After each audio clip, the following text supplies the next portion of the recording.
It's interesting, when we're talking about J.D. Vance. And I hope the best for J.D. Vance in Jesus' name. He's got quite a challenge though, because his involvement in with magic, with the occult, with sorcery. That's incongruous with his walk in Christ. As a Christian, as one in the way.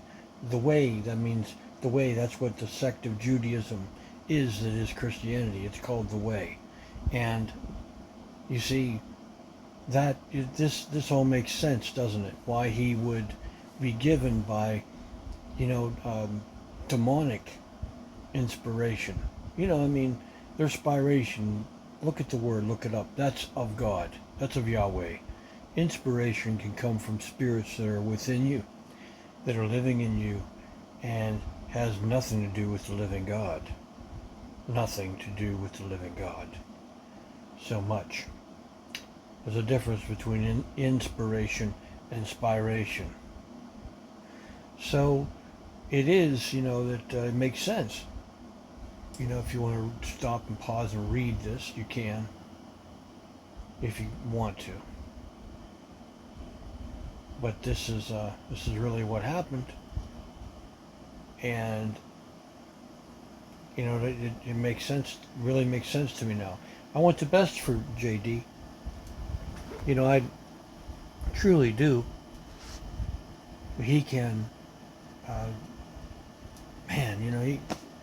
He's got free will. He's got an opportunity to, truly be a disciple of Christ and make a difference.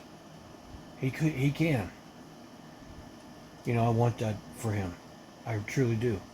But he did do what he did when he went over there and put his feet in a stream in East Palestine. When he took advantage of that opportunity.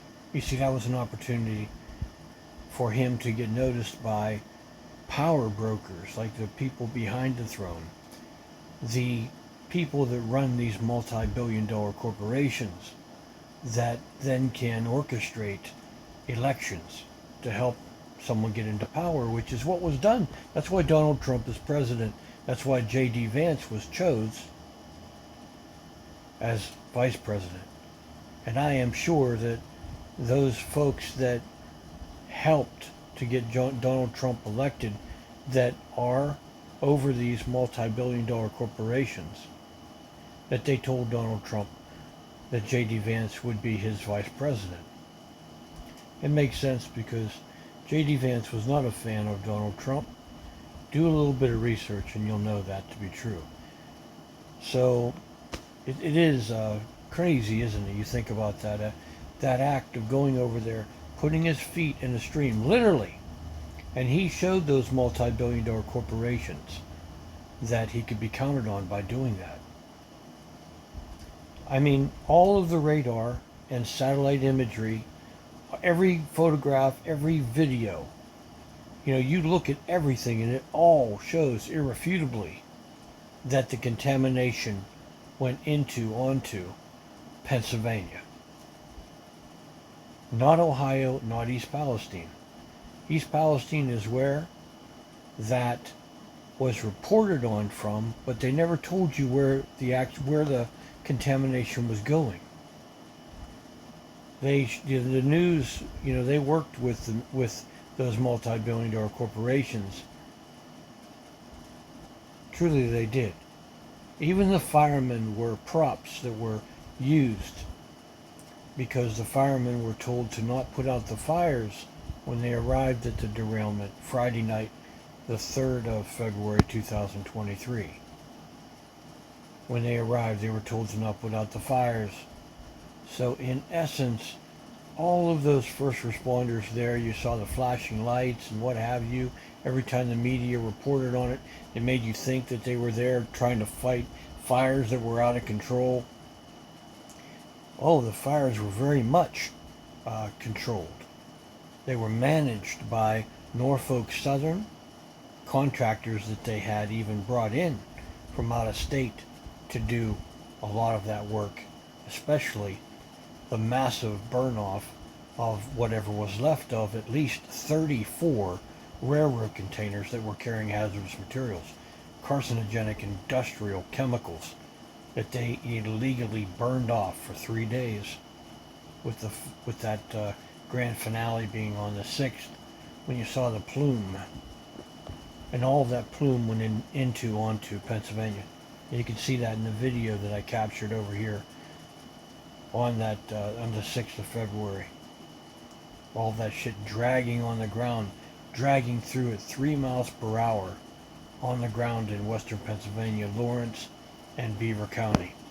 District 17, Chris DeLugio's district, which he never said a word about the contamination. He never sounded the alarms to help his constituents so they could have evacuated, or they could have at least sheltered in place to mitigate the contamination.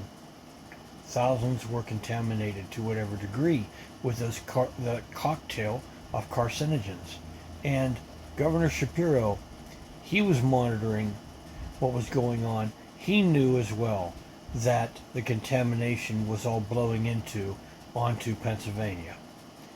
Governor Shapiro kept his mouth shut because Governor Shapiro also works with those corporations. Just like Chris DeLugio, just like Governor DeWine. He declared a false state of emergency to even activate our military, our guard, to commit a crime against our own citizens. I know. He did. In fact, he did. I mean, I'm the one that captured the video of Norfolk Southern intentionally burning off containers on the tracks in Pennsylvania on the 5th of February 2023, and I sent that video out to everyone that I could in the media, naively thinking that someone would embarrass those Norfolk Southern and stop them from burning that shit, which I knew was contaminating. I could see the smoke coming over into Pennsylvania all the way up into Chippewa. You know, I saw that Saturday and Sunday. That's why I went up there. And what did Governor Shapiro do when one of those, or maybe how many of those, ABC or NBC, CNN, who the hell knows, who all got back to, you know, those multi-billion-dollar corporations, which then it went right there to the command center where they were managing the burn in East Palestine, where they reported on everything in safety, where the firemen were standing in safety, not trying to put out the fires. They got word that I had contacted the media, that I had captured that video, and then they went into that, plan B. You know, instead of just staying there and acting like the fires were out of control, they made up a story, and they said that there was one container that was building up pressure and it was going to explode, they said. And with that threat, Governor DeWine, he used that, helped them. He declared a false state of emergency. And what did they do under that false state of emergency? Under the cover of the National Guard, that kept people out from capturing the preparation that they had to make for the massive burn off of everything that was left on that derailment site that was on the Pennsylvania border. At least 34 railroad containers. Whatever was left of it, they had to prepare to burn that shit all off. So they went in there and they put the fires out that they said they could get nowhere near. Then they brought in heavy equipment. They dug out trenches along the tracks. Then they pumped that highly flammable, carcinogenic industrial chemical, highly flammable, you saw from the plume. They pumped that shit out into those trenches that they dug out with heavy equipment. I mean, so you know they put the fires out. That, you know, there's no way they could have done that any other way. I mean, they could have pumped all that shit out. They could have put the fires out Friday night, had special firefighting teams. Easy, not even special teams. You see, I mean, maybe those firemen could have put those fires out that arrived there. Maybe they didn't need someone brought in from the Pittsburgh airport or the Cleveland airport. Maybe they could have handled it. But those firemen were all somehow they were told they were going to get something. I told every fireman got at least $70,000, and I'm talking about each individual, plus their fire departments. Even Governor Shapiro took a soft bribe from Norfolk Southern to hand out $7 million to those first responders in Pennsylvania that went there. So, how much money was given to the other first responders in Ohio and West Virginia? Bought them fire trucks and shit, whatever. Gave each fire department so much money to do whatever they wanted with it. Bribes. Bribes. All bribes. I'd sent a letter with the footage that I captured on a Sunday afternoon when I sent that out to the media. And I said, what if one of these containers empties out and then sucks oxygen into it and it's hot and it explodes? You see, they read my letter. And they said, you know what? If that dummy believes it, hell, everybody believed it. So they thought, you know what? They made up a story about there being a container that was volatile. That's what they did, in truth. That's what they did. They illegally burnt that shit off from the night of the derailment all the way through that plume on the 6th. Do you know what they called that? They called that a controlled release, because initially they said they were going in there to let pressure off of one container. They changed it to what they call a vent and burn now. Nobody has the courage to even use the word illegal or criminal to describe what they've done. And everyone from local authorities all the way up to two federal administrations, has all of the irrefutable evidence. Even WTAE, Channel 4 Action News, that I captured on timestamp cellular video at the same time on the 6th, under the fallout. They were there, a news crew, who never aired any footage, who never gave any of the thousands of people in western Pennsylvania a chance to, evacuate or even shelter in place, tape up their windows and doors, to mitigate contamination. They allowed thousands of people to be contaminated so that those multi-billion-dollar corporations, like Norfolk Southern and the ones they were hauling that shit for, could avoid accountability for what is a multi-billion-dollar disaster here in Pennsylvania.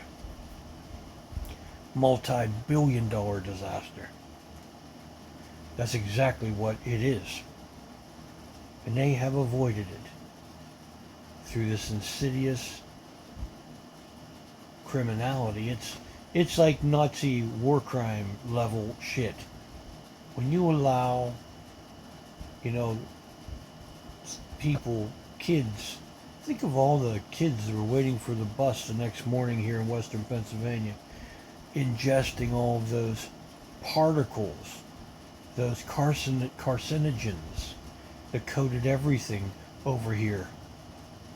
Think about everybody going about their lives, going to their jobs, going for walks, whatever the hell they were doing, because it didn't rain for at least a week, and then it did rain twice within a month from the time of the massive burn-off on the 6th of February. And I can tell you that each time it rained,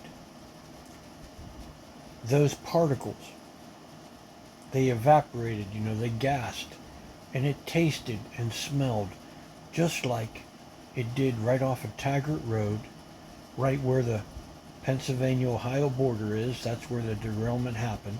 You can chuck a rock from the border sign and hit the derailment site. That's where it is. It didn't happen in East Palestine.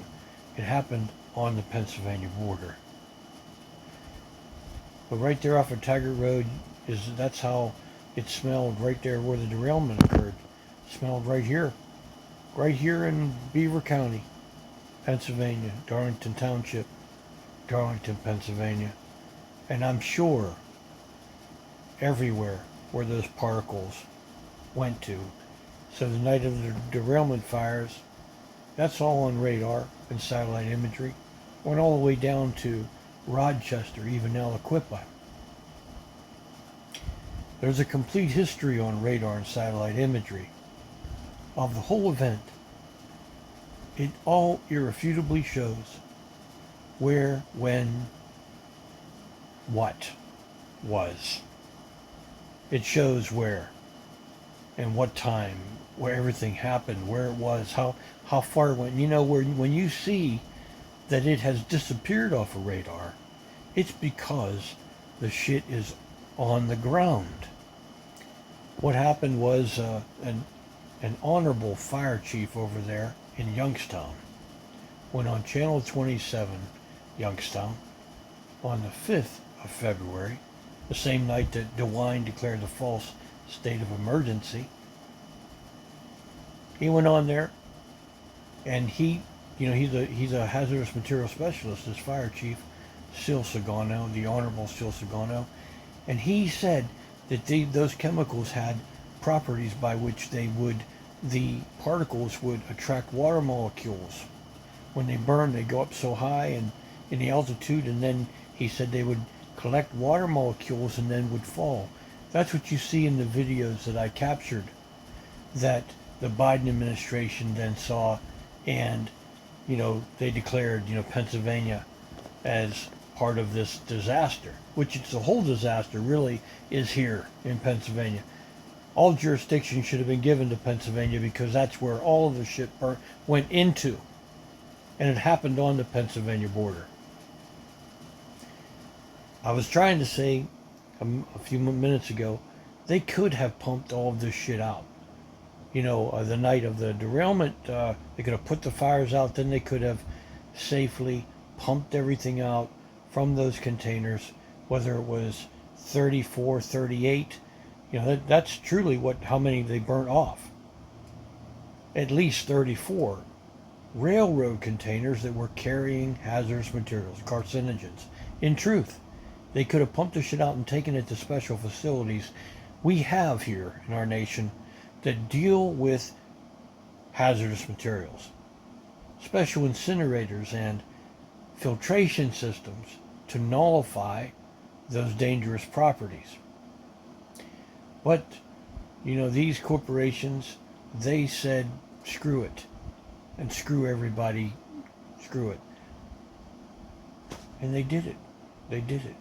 And why did they do it? At that time, there were a lot of contracts that were being filled for that bullshit in Ukraine. So a lot of that shit was being transported on rail.